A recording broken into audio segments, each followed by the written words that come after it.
everybody to the How She Met Her Husband and How You Can Too Summit. I'm Suzanne Oshima, and I'm a dating and relationship coach and founder of Dream Bachelor and Bachelorette, and also of Single in Stilettos. Today we have a very special guest, Bex Burton, and I'm so excited to have her here because she's got such a positive energy, and I love interviewing her because she's amazing. So let me tell you a little bit about her before we get into her awesome love story. So Bex Burton is a certified dream builder and love coach, helps you design and manifest a life and love that you truly adore. Since a young age, Bex has manifested dream upon dream in her own life, including a marketing career in Broadway theatrics, a movement and wellness company in New York City, a thriving love coaching practice, and most impressively, her own true love story that she wrote and brought to life through hula hoop performance art. Bex inspires audiences around the world through live and online workshops, performances, events, and transformational in-depth coaching programs designed to ignite the fire within you so that you may achieve new heights of love, success, purpose, and spiritual aliveness. So welcome, Bex. I'm so excited to have you here. Thank you, Suzanne. It's so wonderful to be here. I love the topic of your summit. I love talking about and hearing about love stories. That is like the cherries and sprinkles on top of my life. So I'm so on board. I know. And you know, all of these love stories are so amazing because obviously everybody's story is unique, but we all want to hear, Bex, how you met your husband, because I know it wasn't an easy path to get there. So can you tell us a little bit about what happened? Sure. Well, I want to just preface that I'm a big believer in magic. I'm a big believer in the universal forces and the divine having touched this moment of my life and many moments of my life. But I literally wrote my own love story. I'm just going to tell the ladies out there, you can have what you want. It exists. I had no idea that I was writing my own love story when I wrote it.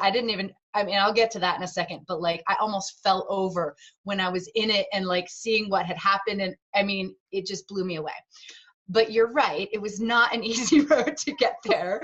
I have my own collection of, I call them my Beckies, which are, the younger bits of me and the insecure bits of me that, when I was little, I was Becky. So I call them my Beckies. But those were the voices and the patterns and the belief systems that had really kept me in kind of the same routine for about 12 years in my love life. And then I got into this whole other routine in my love life. But the first, my mid-20s to my mid-30s were running away from relationship that didn't work for me or my needs weren't being met. And I had 3 of these, and they each lasted 2 to 2.5 years. And each one of them was the ending of them was the meme that goes around that's a dumpster fire. That was the so mental crash and burn relationships. Totally. They didn't start out as crash and burn. Right. I will say that I had the good fortune of attracting decent men.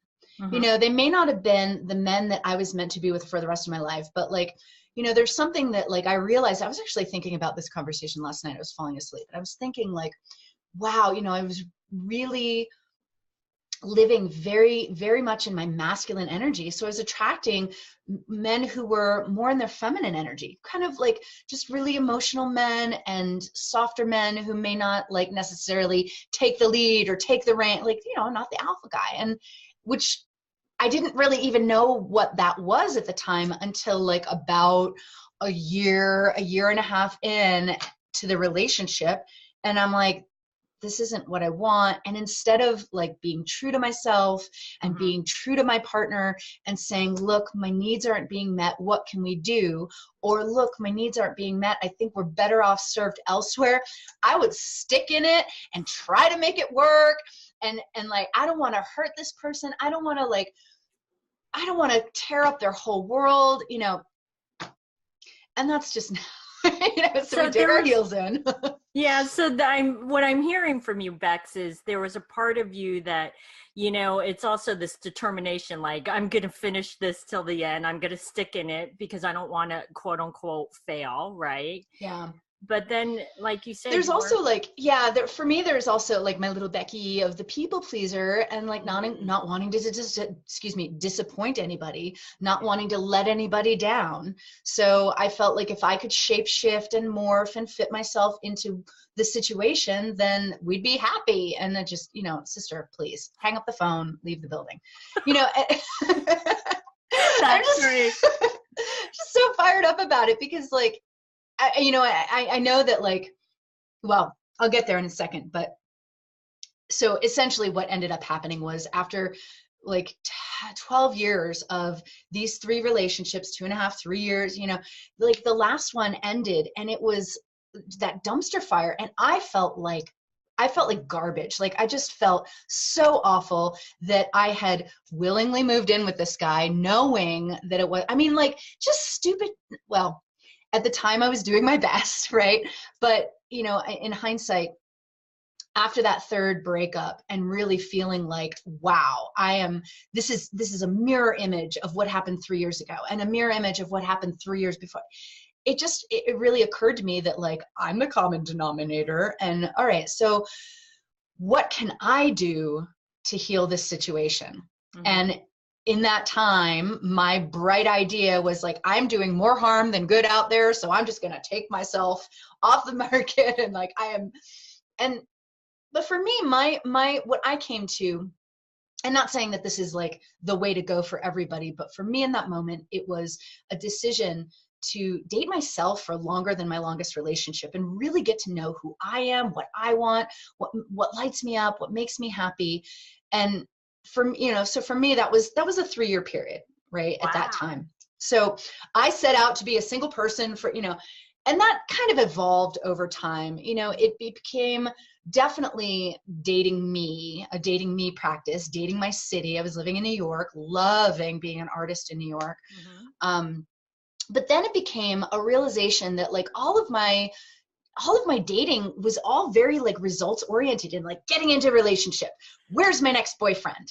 That comes from being in New York. It's that New York attitude. I need to meet that end goal. Right. And we need to live together because that's going to save us money or whatever.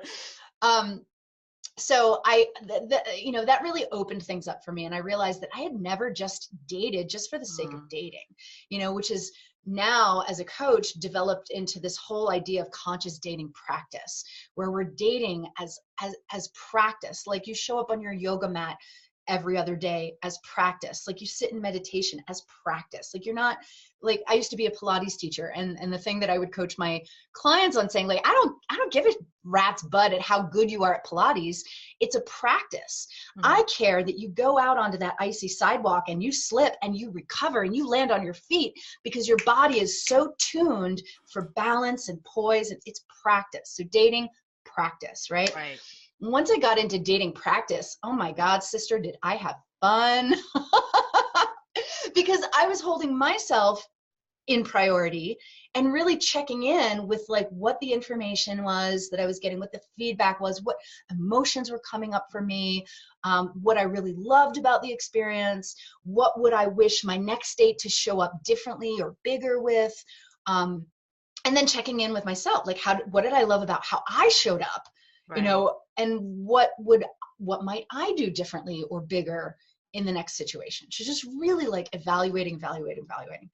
And can I just point out, Bex, about what you were doing? Because I think it's really, really important for the ladies to see what you were doing. Huge. Is, it wasn't going out on a date and going, oh, that date sucked. I can't believe I wasted my time, and going into that negative energy space, right?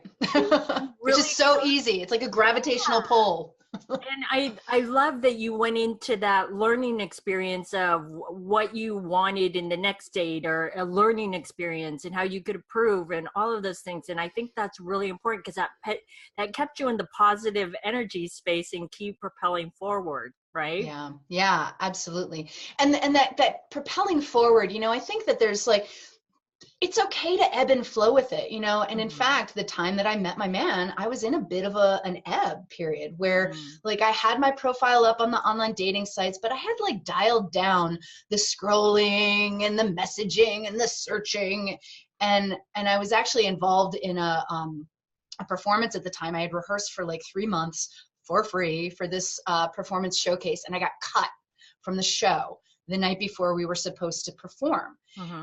And like, and at the time, I didn't have all the skills and tools that I have today. So I was a raging, furious fireball. And I started, anyway, 24 hours later, when I finally came down, I realized like, wow, that show, as much as I want it, was really out of alignment with who I am as a performer, who I am as an artist, what I want to create in this world. And literally that day, I got a call from another client who asked me, hey, we've got an opening for a halftime show at the roller derby. Would you come and perform a 15-minute thing? Which I was all lit up about, because I was like, oh my God, roller derby is so much more in alignment with like my spirit and my energy and what I want to do as a performer. So I gathered my people, and one of my girls was like, oh, Gotham girls, that's a big deal. We're just going to go improv. And I'm like, oh no, now I've got to choreograph. So I just went into this like creative spiral and created this 10-minute performance piece. I pulled 2 songs from iTunes and I put them together. And one of the practices that I was doing as a choreographer, write out the lyrics so that my girls, my dancers, would have audio cues. And I'm writing out these lyrics and I'm laughing that not only was I just fired from a gig, I had also broken up with this guy who was a friend, and he didn't really want to be more than friends. So I was like, I finally drew the line in the sand. I was like, wow, that was okay when we first got together, but now 3 months later, I'm having feelings for you. I actually think I want a relationship. So this is like 2.5 years after my my whole single person mission. So these things are kind of happening simultaneously. I'd broken up with this guy. I'm choreographing this piece. I'm writing out the lyrics. I'm laughing that these 2 songs spell out a love story when they put together. And I'm laughing because I just broke up with this guy. Meanwhile, we performed for the roller derby, and it was over so quickly. I was like, oh my God, I put all this energy into this piece. I want to do it again with like twice as many dancers, 3 times, an infinite number. So I'm like crazy going off the creative deep end. Mm-hmm. And now I'm like recruiting 50 dancers to reprise this piece at a New York City arts festival. And wouldn't you know, no surprise here, if you know the way the universe works, I get a message from an extraordinary man on OkCupid, right? And I had all but forgotten my online dating site was up. Now I probably had only like not touched it for like 3 or 4 months, but out of the blue, hey, I like your spirit. I think you're interesting. I would love to get to know you better. And I'm like, well, that's a different message than hi or like, hey, right? Not the copy and paste message. Totally. So, just kind of condensing the story, but like we end up meeting up. I had to kind of pull myself out of my own butt that day, because I remember very clearly my friend asking me like, oh, what are you doing tonight? I'm like, oh, I have a first date. And she's like, wow, you seem really excited. So I realized, I was like, wow, yeah, my attitude probably needs an adjustment. So before that date, I literally went out in my neighborhood and at the time I was dancing, I was hula hooping, and I just like 2 hours, I don't know where I had that time, but I got myself back into this playful and joyful kind of spirit. And then he and I met up, and I remember, wow, first of all, he was a lot cuter in person than in his online dating profile. And he was so like engaged, leaning in, curious. I later found out that he at the time was a documentarian. So he's very like versed in like asking questions, but he was really like, the feeling that was evoked in me was this feeling of he was really interested. He was really curious, and he was really engaged, and he was really like, making me feel seen, and he also took the lead, and he was very communicative, and he, went to pay for the check and he signed. I noticed he was left-handed. I'm left-handed too. So, my little big magic markers are going, oh, that's interesting. But the thing that really like shook me on this first date was he was asking me about my creativity and my art. And I was like, wow, next week I've got this 50-person choreographed piece that I'm showcasing at this event. And he asked me, do you have anybody filming it? And I said to him, I was like, are you offering? And what was crazy is that, yes, he was offering, but not only that, he knew the arts festival that I was presenting at. And on top of that, through this conversation, we started realizing that even though we met on OkCupid, we had over 70 friends in common, and we had been dancing around each other in the same circles for 6 years. That's crazy. It is so crazy. And not only that, he had a photograph of me. What? What do you that mean? was taken 2 years before we'd ever had this conversation. So I was a performer in New York, and he was an event photographer at that time. And so it wasn't like unnatural for him to have this photograph, especially knowing that we were kind of involved in the same circles and art scenes. But he sent me that photograph before we met, and he's like, is this you? And I was like, okay. And of course my big magic radar was like, what? But like, so it's just like, for me, it was like that combination of all these things, and him offering to shoot my piece on our first date. So fast forward a week later, third date, and I remember having this feeling, this opening, this literal softening of like, this is a really good man. I think I'm going to spend some time with him. Like this decision that like, I don't have to be the single person for 3 years. I don't have to make it to that 3-year mark. This is a good man. Let's just see where this goes, was what the decision was. And then of course, fast forward 2 days later, we're out on Governor's Island, and I'm with my group of 50 dancers, and we're performing, and he's there shooting the piece. And I hear the music again. I'm getting goosebumps. I hear the music again. And I'm hearing the love story in the music that I put together months ago.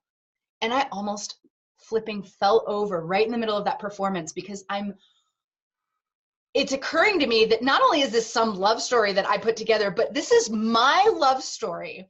Like the music was the music of like totally described my journey.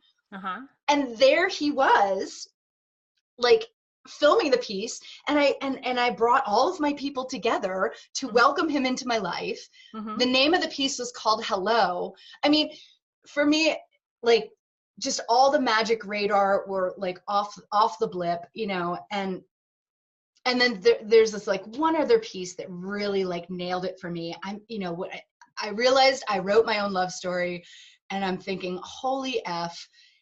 And then I realized, like, I'm not just going to spend some time with this man, but this guy's my person. Like, I literally wrote him into the script of my life. Right. Yeah, I totally see this. Totally, right? The show ends. We get on our bicycles. We go over to the other side of the island. We sit down, and he says to me, hey, do you believe in soulmates? Oh my God. You were like dying right there, right? Totally. Done. And I'm like, you're my person. And then we started talking about getting married and getting knuckle tattoos. I mean, wait, before you go on. So how long into dating did he say this to you? This is 9 days. I mean, that's what I thought, because I'm thinking, crazy. I don't think this was a long period of time. No, wow. It wasn't.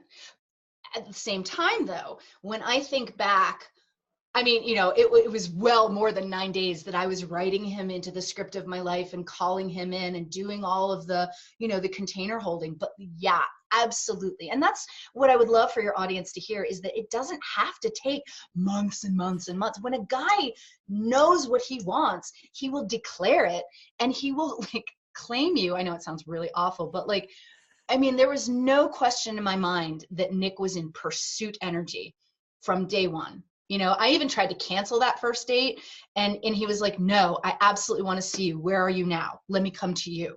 And I'm like, great. If I don't have to get on the subway, meet me at the end of my block. Like I was so like. For those of you that don't live in New York, I live in New York, so I get it. It's like, yeah, if I don't have to get on the subway, then I can meet you. Totally. Right. Yeah, it was 9 days, and he did all the right things, meaning like he was really engaged. He was really inquisitive. He was in pursuit energy. At the end of our first date, he asked me if I wanted to go see his motorcycle. I mean, he was doing all of the right things. But yeah. can I point out something, Bex, because I think this is really important. Sure. While he was in pursuit energy, right? If you hadn't done all that work on yourself over the years to really become the best version of yourself, you might not have been the person that he wanted to be with or the soulmate, but you did all that work prior that he knew when he saw you that you were his soulmate. So I think that's really important. Yeah, thank you. And I will add to that, I was doing the work concurrently too. And I think that this is another big message that I would love for your listeners to take away, is that like we don't have to be like complete to get our man. It's not like step 1, step 2, it's all like because like I said, in that dating practice, it was third date that I had this heart opening, and for me that was moving into my feminine energy, moving into this softness, this receptivity, this like, I don't have to push this. I can allow this, and that was a big, big hurdle for me, because all the other guys that I had been trying to date, either for relationship or just for practice, whatever, there was always some like angle, or there was always some kind of, pounce energy, and I think that wanting, and I'll like, as I'm losing her name, but there's a quote that is like about manifestation, and it's about like wanting it with your whole heart, but also like holding it with an open hand, like holding it so loosely that the universe, God, has like the space to work its magic on you. Yep. And to know that like if it doesn't happen, like there's this unattachment that like I'm going to be okay. We were talking about like doing the work, but yes. So absolutely, there was me like not trying to be in relationship or settle for anything less. But then there was also this like, this receiving and this openness. Yeah. That's amazing. So then how long from that period to when he said, I want to marry you? Okay. So let's see. We fell in love in 2011, and by late 2013, what was really funny was my man he was on 2 websites. He was online dating, and he also had one foot out the door, and he was looking at apartments in Colorado and California. So he was like, well, something's going to land. So we stayed in New York for a little longer, and then we finally I was finally like, okay, babe, if you want to go, I think I'm ready. Because I wasn't ready when we first met. So we moved to Colorado. There was a lot of like upheaval, transition. I mean, if you've ever moved across the country midlife, I mean, as a business owner, like I left my whole everything, So my first year, I was flying back to New York like 9 times to teach. And I asked my troupe, I was like, hey, if I do another one of these big shows, would you guys dance with me? And they were like, please, we missed you. So I started choreographing from Colorado and coordinating in New York. And Nick came with me for the performance in June. Now, behind the scenes, he had connected with my dance captains and spun up this whole thing where at the end of this show, this was 3 years after we met, he came out at the end of the show when we were bowing, and he hijacked the ending, and all my dancers made a circle around us because they were all in on the secret. And of course, because it was I had all my photographers and videographers there, and he gets down on one knee and he asks if I would spend the rest of my life with him. and he Aw. had a custom made ring that was made by a friend and a former client of mine, an astrologer who told me that I would meet my soulmate in this specific period of time, which I did. Oh my God. I mean, magic everywhere, magic everywhere. You know, and this is, again, another message I want to land, is that magic exists. It's totally possible. Mm-hmm. But yeah, I mean, it definitely, so in 2014 was when he proposed. And then 6 months later, we signed papers to be legally married. We were in our kitchen in our pajamas. Aw. And we took the money that we would have had a wedding with, and we bought a house. So we were invested and, you know, making smart financial choices. And now it's 3 years later, we're coming up on our 3-year wedding or marriage anniversary. Now we're talking about having our real wedding next year. Oh, that's great. And I love Yeah, that you shared that it wasn't traditional, but look how amazing totally. You it know, is. it's like, it doesn't have to be like a specific order and a format. Like, I mean, you know, it just, it has to be authentic. It has to feel good. And, you know, so I'm all about non-traditional. So No, and you know, Bex, what you don't know is I was on your website and I saw the proposal and I thought it was so, I have to watch it twice because I'm like, oh, this is so beautiful. It was so sweet. And you look so surprised. You were like, oh my God. And that's yeah. so great that all the dancers were in on it because it was truly beautiful. And Yeah, and I had some dancers who were there at the original show. They didn't perform in this one, but they like made sure that they were there. I mean, it was just so overwhelming, amazing, and beautiful. Yeah, and you can find the proposal video on my website.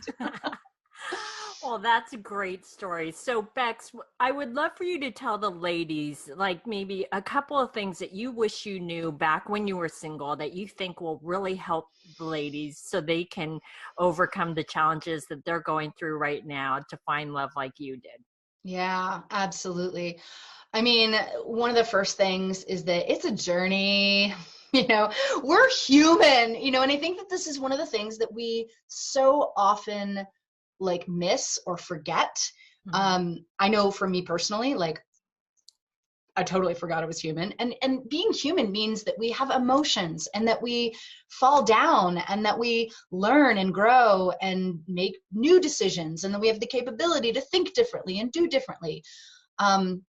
So, you know, this first idea is that we're human. This is a journey, you know, is one of the things that I think helps women with the longevity. I mean, hopefully it doesn't take that long, but like, you know, if you feel like you've been at it for a long time, you know, just remembering that, you know, that I truly believe that if we have a desire in our heart, there is a solution for that desire, because we don't come up with our desires just out of our mind, you know, that it really comes from a deeper place, a more connected place. So Mhm. I believe that if there's that desire, there is that solution.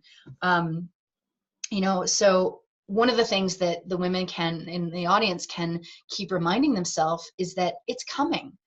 Like it, and you know, and every time you stumble, it's not a reflection on who you are, your worth, you're deserving of love, or you're doing it right, you're doing it wrong. Like it's not always, I mean, sometimes it's a reflection of like who we're being, but it's not always an indication that there's something wrong or that you're broken. It's never an indication that you're broken. Mhm. And what I teach the women that I work with in the conscious dating practice is that it's all happening for you. Everything that is unfolding is happening in your favor. Now, if you put those lenses on and you decide to see every experience in your life, especially in your love life, that it's all happening for you, you're going to have a really different experience. Now, I'm not Mhm. saying it's easy. It's definitely practice. But you know, there's that it's all happening for you, and that every experience that you have, whether it be a past relationship, a divorce, a first date, a wink across the room, like it's all information, it's all feedback. There's Mhm. there's a nugget in every single interaction that you have that you can take that is happening for you. You know, it's a message. Right. So the more we tune into like, what am I learning? What am I gaining from this experience? You know, and even if it's like, well, that solidifies my confirmation, that confirms my belief that I don't want to be with an emotionally unavailable man, or, ooh, that gives me a new red flag to look out for. Yay me, yay my open eyes. You know, it's like, you know, we can always choose love or fear. And if we choose fear, we're just going to have this uphill struggle.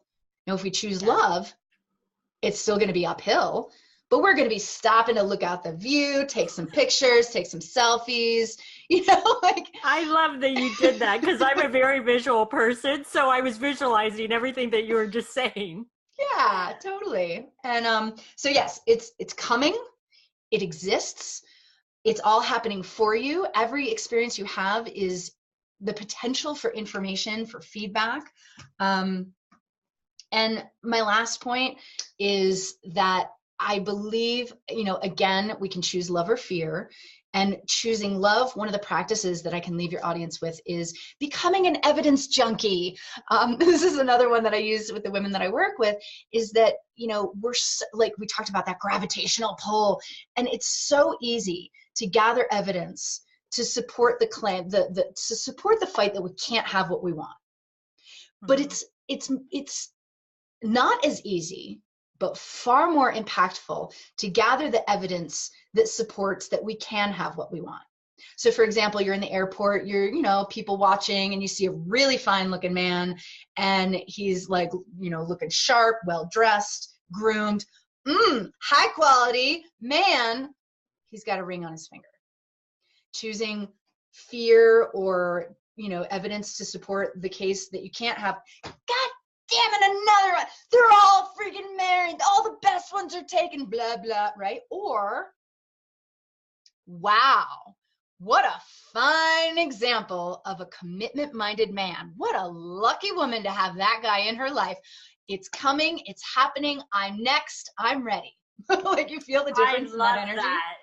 Yeah, totally. How you turn those things around. And, you know, Bex, I just have to point out one thing in your story because I think it's so important, because I think some people may have missed it, is, you know, when you talked about the part in your story where you lost that gig in that show and you were fired from the show, and how you were mad and how it was so upsetting for you, but at the same time, like, I saw these parallels, as then you also ended that relationship with the man that you were like, I wanted more, but he just wanted friendship, and you ended something that wasn't right for you, and that show wasn't really right for you. And when you actually cut that off and let both of those things go, both the right show and the right man came into your life. And what people need to realize, when you hold on to things that aren't right for you just to fill a void, is it can sometimes prevent you from meeting the right man. Because all too often I see where women will go, then they know the man's not right for them, but they don't want to be alone, so they kind of hold on to it because they're afraid. And sometimes when it's not right, you have to let it go. Yeah. You really have to let it go. And you're the best example of when you let something go, both personally and professionally, how the right things transformed into your life. And I think it's so beautiful. Thank you for reiterating that. And I'm hearing that message now in my current life, and like letting that land. So thank you. That's great. It's amazing. So Bex, thank you so much for sharing your beautiful love story.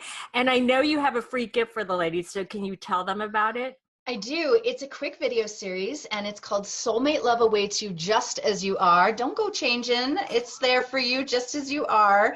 And basically I walk you through 6 mindful practices to shift, you know, like just like a switch, choosing love versus fear. And when we get in that constant habit of choosing love over fear, then things start to open up for us, and we experience life in more beautiful and magic ways. So check it out. Awesome. Well, thank you so much, Bex, for being a part of the summit. Oh, so very much my pleasure. Thank you so much for having me. I love what you're doing, Suzanne, and I'm so excited for your audience to get inspired and attract the love of their life. Awesome.